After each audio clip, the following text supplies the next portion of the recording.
Biasanya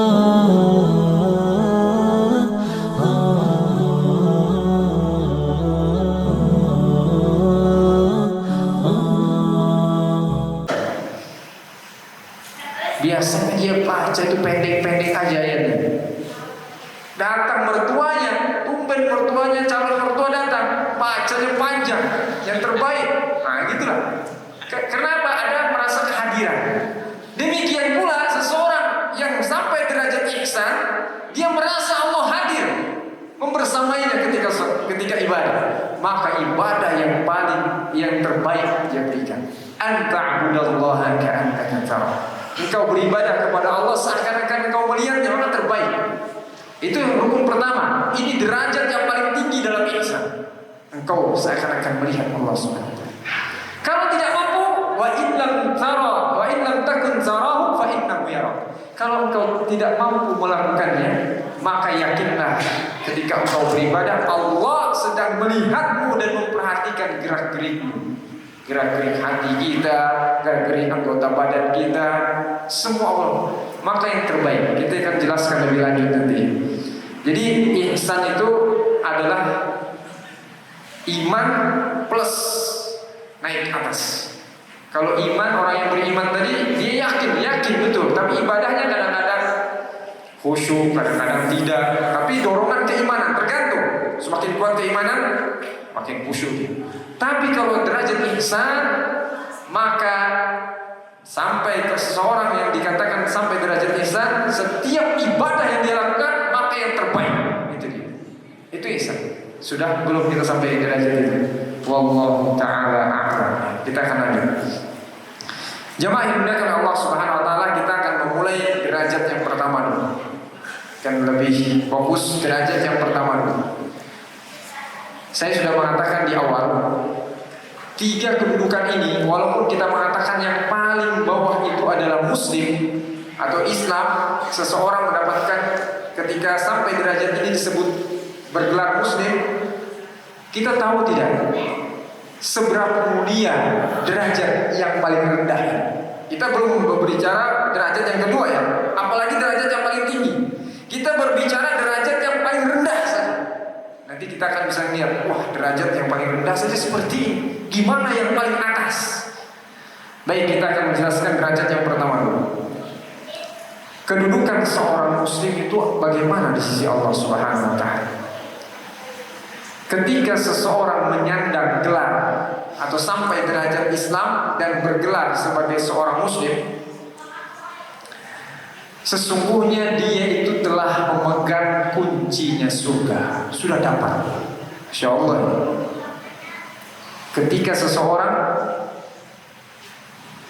berada di derajat paling bawah, dia itu sudah otomatis sudah pegang kunci surga. Allahu Akbar.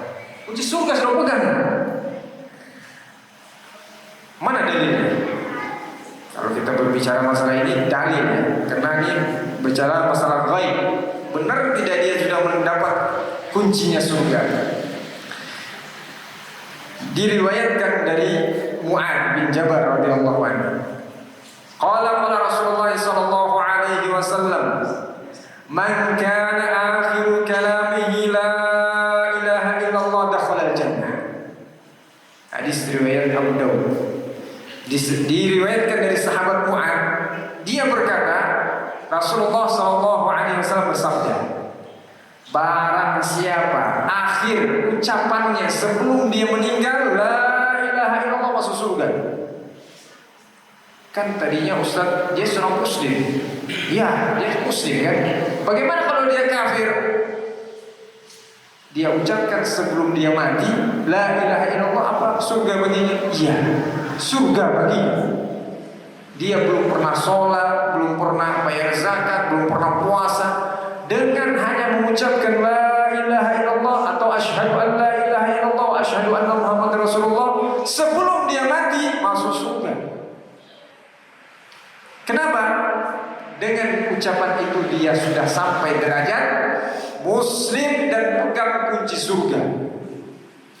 Insyaallah. Baik, untuk lebih yakin lagi, diriwayatkan di dalam sebuah hadis Nabi SAW, saya pernah bawakan hadis ini sebelumnya. Nabi pernah berziarah ke rumah Yahudi. Masih ingat ya? Rumah Yahudi. Kebetulan anaknya ini lagi sakit keras. Udahlah, ini kayaknya tidak ada harapan lagi. Sepertinya tidak ada harapan lagi. Nabi berkunjunglah ke rumah dia. Masih kecil. Kemudian Nabi masuk dan berada di sampingnya. Nabi mengatakan kepada anak itu, "Qul la ilaha illallah." Ucapkanlah la ilaha illallah. Padahal bapaknya ada di sampingnya. Orang Yahudi. Itu orang Yahudi ya, permusuhannya sangat keras kepada orang Islam. Tapi Nabi masuk. Dan Nabi terkenal orang yang baik hati, akhlaknya baik. Disuruh masuk, silakan. Kata Nabi kepada anak itu, ucapkan la ilaha illallah. Anak ini ucapin langsung tidak. Dia tengok bapaknya.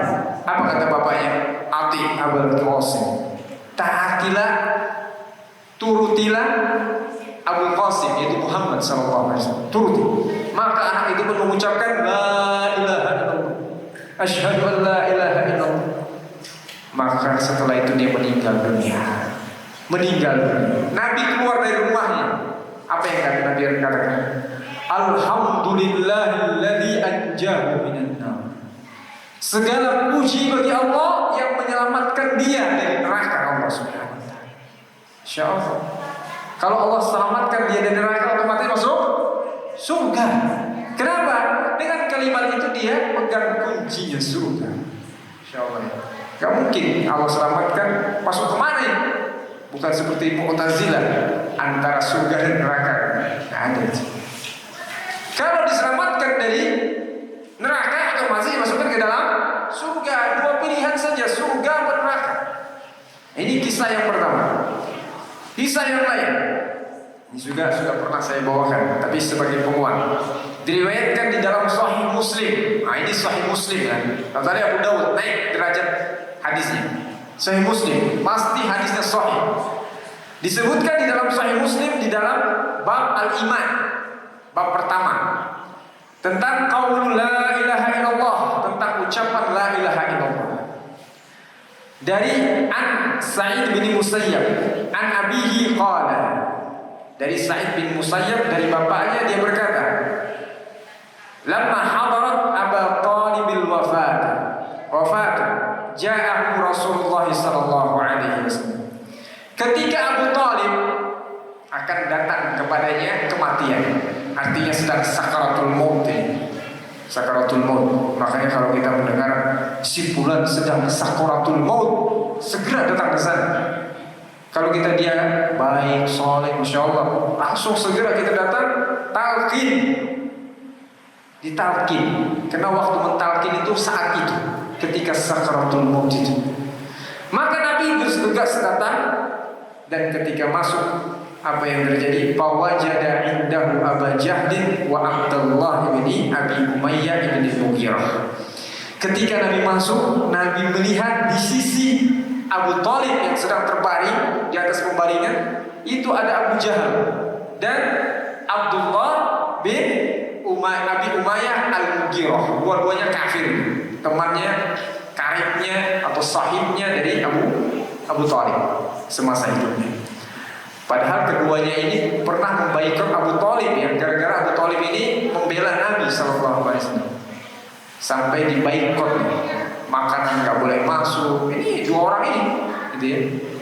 Jadi semasa hidupnya mereka ini mempengaruhi Abu Talib agar tidak beriman. Sampai mau mati pun demikian. Ini sahabat yang buruk, makanya hati-hati. Tinggalkan sahabat yang buruk. Dia akan selalu menghalangi dari kebaikan dan mengajak kepada keburukan. Sama seperti orang kafir kedua ini ya.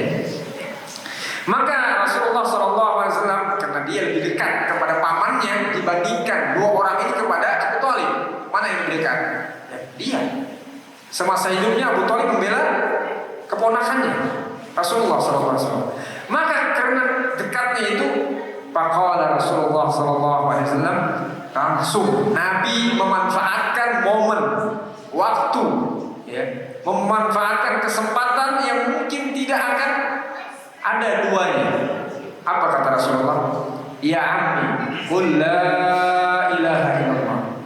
Kalimatun asyhadu laka biha indallah. Wahai pamanku, ucapkanlah kalimat la ilaha illallah yang dengan kalimat itu aku akan bersaksi di hadapan Allah untukmu.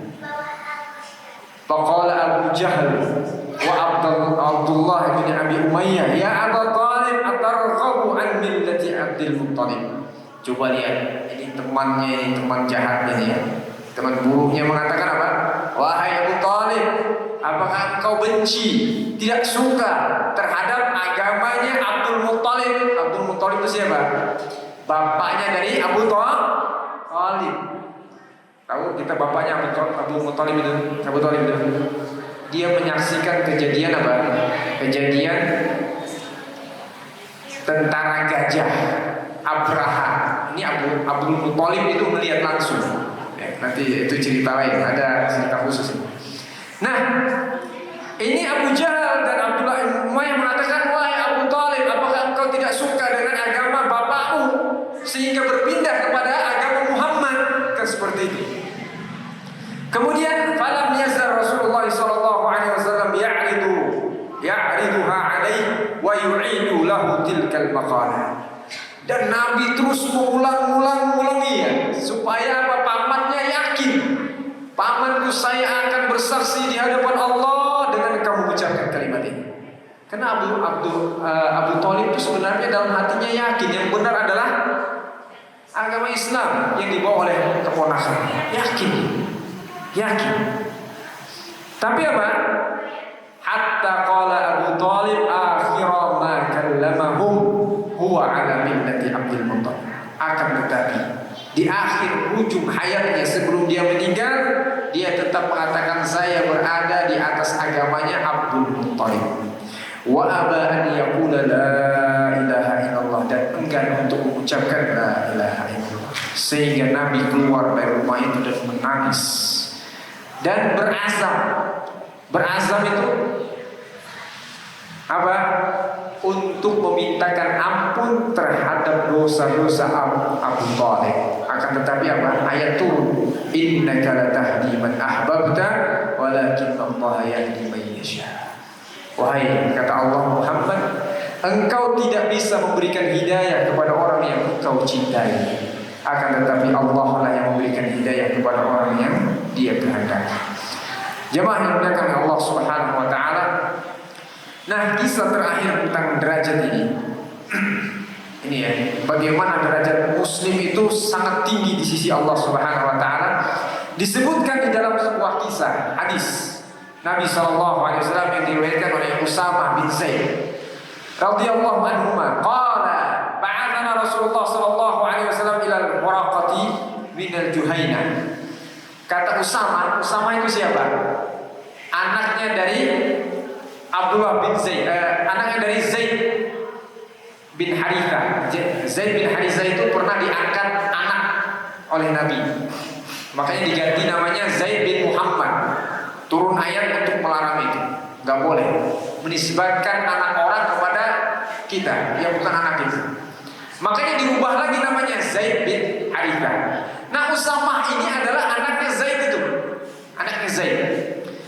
Dan dia itu adalah orang yang dicintai oleh Nabi Sallallahu Alaihi Wasallam. Hubbi Rasulullah, orang yang dicintai oleh Rasul Sallallahu Alaihi Wasallam. Nabi pernah mengutus dia sebagai panglima perang dan diutus oleh Rasul Sallallahu Alaihi Wasallam ke Juhainah, daerah Juhainah, Bani Juhainah. Kemudian apa? Fasobbahna, katanya, kata Usama. Maka kami pun datang pagi-pagi menyerang mereka.